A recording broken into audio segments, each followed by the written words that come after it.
Mutual funds are simply a pooled investment vehicle whereby multiple investors will pool their capital and for the purpose of investing in a particular strategy. And now the fund itself is actually managed by a professional investment manager, and he adheres to the prospectus and the objectives of that particular fund. So the manager might be hired to buy stocks of a certain style or bonds of a certain sector, but it provides the individual investor with the ability to invest in a somewhat diversified portfolio of either stocks or bonds, and he may not otherwise have access to that type of investment if he had to go outside of a fund and purchase multiple stocks or bonds. So it's a great way for the individual investor to gain access to professional investment management.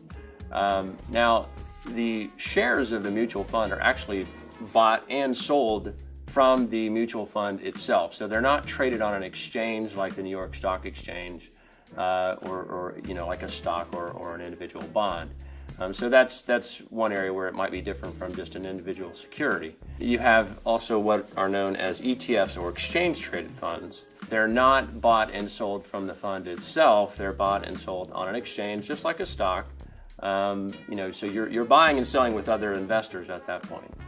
Still a great vehicle, a little different in the sense that most of them are not actively managed. They usually are passively managed. They both provide a great way for the individual investor to gain access to a basket of securities, but they differ in the sense that they're not traded the same way. But again, very, very good vehicles for the individual investor.